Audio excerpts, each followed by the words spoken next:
দখলদার ইসরায়েলি বাহিনী এবং লেবানন পুরোদমে যুদ্ধ চলছে, জানিয়ে দিব হাতে থাকা সর্বশেষ আপডেট আন্তর্জাতিক সংবাদ। প্রথমেই সংবাদ শিরোনাম। পরমাণু স্থাপনায় ইসরায়েলের হামলা ইস্যুতে কড়া প্রতিক্রিয়া ইরানের। এরপর জানিয়ে দিব পশ্চিমা নিষেধাজ্ঞার শত্রুতাপূর্ণ পদক্ষেপ বলছে ইরানের পররাষ্ট্রমন্ত্রী। এদিকে ইরানে হামলার পরিকল্পনা চূড়ান্ত করেছে ইসরায়েল। আরো জানিয়ে দিব ফের হাসপাতালে মাহাথির মোহাম্মদ। এরপর জানিয়ে দিব মাইন অপসারণ হিজবুল্লাহর বিরুদ্ধে ইসরায়েলের বৃহত্তর যুদ্ধের ইঙ্গিত।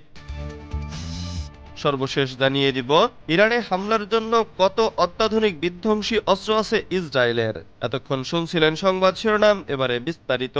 তবে অনুরোধ থাকবে ভিডিওটিতে একটি লাইক করবেন এবং কমেন্ট করে জানিয়ে দিবেন কোন জেলা থেকে আপনি আমাদের এই ভিডিওটি দেখছেন। ইরানে হামলার পরিকল্পনা চূড়ান্ত করেছে ইসরায়েল। ইরানের ক্ষেপণাস্ত্র হামলার জবাবে দেশটিতে পাল্টা হামলার পরিকল্পনা চূড়ান্ত করেছে ইসরায়েল। সংশ্লিষ্ট একটি সূত্রের বরাত দিয়ে বুধবার মার্কিন সংবাদ মাধ্যম সিএনএন এ তথ্য জানিয়েছে। তবে বিস্তারিত কিছু বলেনি সূত্রটি। এ বিষয়ে জানতে ইসরায়েলের প্রতিরক্ষা মন্ত্রণালয়ের সঙ্গে যোগাযোগ করে সিএনএন। তবে মন্ত্রণালয় কি মন্তব্য করেছে সে বিষয়ে প্রতিবেদনে কিছু উল্লেখ করা হয়নি। সূত্রটি জানায় প্রধানমন্ত্রী বেনিয়ামিন নেতানিয়াহু সহ ইসরায়েলি কর্মকর্তারা যুক্তরাষ্ট্রকে আশ্বস্ত করেছেন তেল ও পারমাণবিক স্থাপনার পরিবর্তে বরং ইরানের সামরিক স্থাপনায় সীমিত পরিসরে পাল্টা হামলা চালানো হতে পারে। যুক্তরাষ্ট্রের একাধিক সূত্রের বরাত দিয়ে সিএনএন আরও জানিয়েছে ইসরায়েল আগামী ৫ নভেম্বর মার্কিন প্রেসিডেন্ট নির্বাচনের আগেই ইরানে হামলা চালাতে পারে। চলতি মাসেই এ হামলা হতে পারে বলে মার্কিন কর্মকর্তারা ধারণা করছেন। প্রসঙ্গত ১ অক্টোবর ইসরায়েলে প্রায় ২০০ ক্ষেপণাস্ত্র হামলা চালায় ইরান। লেবাননের হিজবুল্লাহ নেতা হাসান নাসরুল্লাহ ও ফিলিস্তিনের প্রতিরোধ সংগঠন হামাসের রাজনৈতিক শাখার প্রধান ইসমাইল হানিয়াকে হত্যার জবাবে এ হামলা চালানো হয়েছে বলে জানায় তেহরান। ইরানে হামলার জন্য কত আধুনিক বিধ্বংসী অস্ত্র আছে ইসরায়েলের। ইরান আক্রমণের জন্য বিলিয়ন বিলিয়ন ডলার বিনিয়োগ করে অত্যাধুনিক অস্ত্র প্রস্তুত করেছে ইসরায়েল। কয়েক দশক ধরে এ হামলার পরিকল্পনার অংশ হিসেবে এসব অস্ত্র তৈরি করা হয়েছে। এসব অস্ত্র আসলে কতটা অত্যাধুনিক তা জানা গেছে পরবর্তী দেশটির যখন অন্য দেশের কাছে সমরাস্ত্র বিক্রি করতে শুরু করে। যুদ্ধবিমান দিয়েই ১৮০০ থেকে ২০০০ কিলোমিটার দূর থেকে হামলা চালানোর মতো সক্ষমতা অর্জন করেছে ইসরায়েল, যেখানে রাশিয়া ও যুক্তরাষ্ট্রের মতো বড় দেশগুলো ক্ষেপণাস্ত্র বা বোমারু বিমান ব্যবহার করে। ইসরায়েলের নিজেদের মতো করে বিশেষায়িত করে নেওয়া এক স্কোয়াড্রন অত্যাধুনিক F-15I ও F-16I এর 4টি যুদ্ধ বিমান আছে। এই যুদ্ধ বিমানগুলো যেতে আসতে টানা 4 ঘন্টা আকাশে উড্ডয়ন করতে পারে।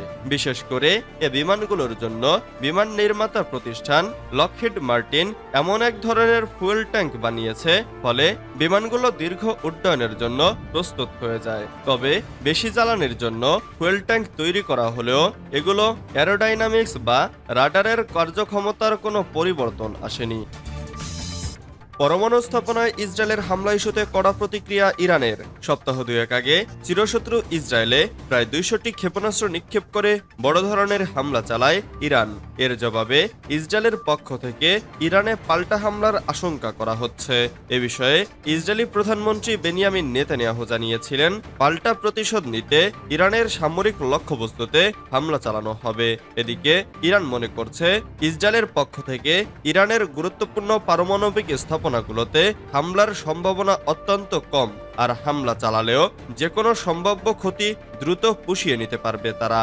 বুধবার ১৬ অক্টোবর এমনটি দাবি করেছে ইরানের পরমাণু শক্তি সংস্থা। নূর নিউজ সংস্থাকে দেওয়া এক ভিডিও সাক্ষাৎকারে সংস্থার মুখপাত্র বেহরুজ কামাল ভান্দি বলেন, এটি ঘটার সম্ভাবনা খুবই কম। কোনো গুরুত্বপূর্ণ স্থাপনায় আক্রমণের ঘটনা ঘটলে নিশ্চিত থাকুন তারা সফল হবে না। আর যদি তারা এমন কোনো বোকামি করে তাহলে তারা আমাদের কোনো গুরুতর ক্ষতি করতে পারবে না। ফের হাসপাতালে মাহাথির মোহাম্মদ। মালয়েশিয়ার সাবেক প্রধানমন্ত্রী ডক্টর মাহাথির বিন মোহাম্মদকে শ্বাসযন্ত্রের সংক্রমণের কারণে হাসপাতালে ভর্তি করা হয়েছে। তার সহকারী বুধবার এ তথ্য জানিয়েছে।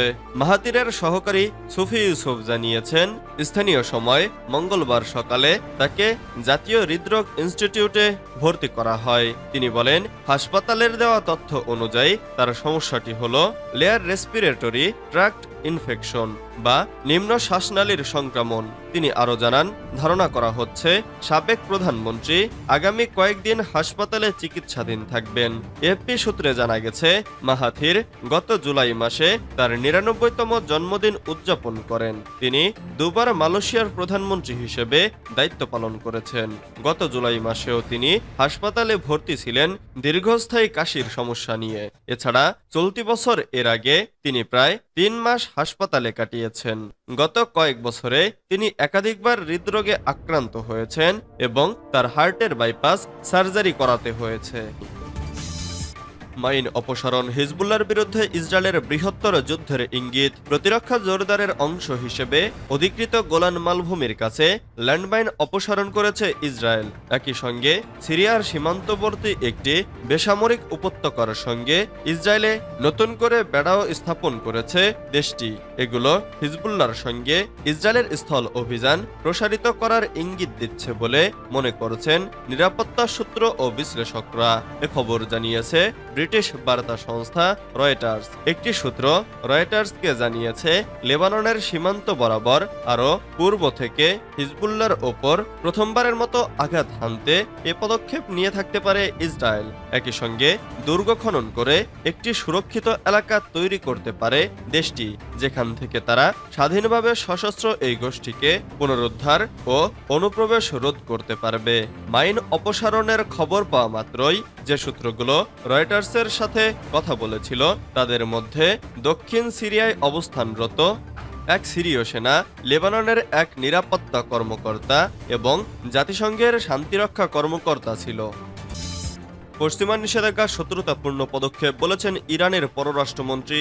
ইরানের বিরুদ্ধে পশ্চিমা নতুন নিষেধাজ্ঞাগুলো শত্রুতাপূর্ণ পদক্ষেপ বলে মন্তব্য করেছেন দেশটির পররাষ্ট্রমন্ত্রী আব্বাস আরাগচি। তিনি আরও বলেছেন, আঞ্চলিক উত্তেজনা প্রশমনে এসব পদক্ষেপ সহায়ক হবে না। ইরানের রাষ্ট্রীয় সংবাদ সংস্থা ইরনার বরাতে তেহরান থেকে এএফপি জানায়, বুধবার ১৬ অক্টোবর পররাষ্ট্রমন্ত্রী আব্বাস আরাগচি জর্দানের রাজধানী আম্মানে সাংবাদিকদের এসব কথা বলেন। সোমবার ২৭ সদস্যের ইউরোপীয় ইউনিয়ন ইউক্রেনের বিরুদ্ধে রাশিয়ার যুদ্ধে ব্যবহারের জন্য ক্ষেপণাস্ত্র ও ড্রোন হস্তান্তরে অংশ নেওয়ার অভিযোগ এনে এয়ারলাইন্স সহ বিশিষ্ট ইরানি কর্মকর্তা ও সংস্থার ওপর নিষেধাজ্ঞা আরোপ করে। তেহরান বারবারই এ অভিযোগ অস্বীকার করে আসছে। গত সপ্তাহে মার্কিন যুক্তরাষ্ট্র ১ অক্টোবর ইসরায়েলের ওপর তেহরানের ক্ষেপণাস্ত্র হামলার প্রতিক্রিয়া হিসেবে ইরানের তেলশিপের ওপর নিষেধাজ্ঞা সম্প্রসারিত করেছে। ইরান বলেছে, এই অঞ্চলে তেহরানের জোটভুক্ত নেতাদের এবং তার বিপ্লবী গার্ডের একজন জেনারেলকে হত্যার প্রতিশোধ হিসেবে এই হামলা চালানো হয়েছে। গত বছরের অক্টোবরে গাজা যুদ্ধ শুরু হওয়ার পর থেকে আঞ্চলিক উত্তেজনা বেড়েছে। লেবানন, ইরাক, সিরিয়া ও ইয়েমেন থেকে ইরান সমর্থিত বিভিন্ন গোষ্ঠী এতে জড়িয়ে পড়তে আকৃষ্ট হয়েছে।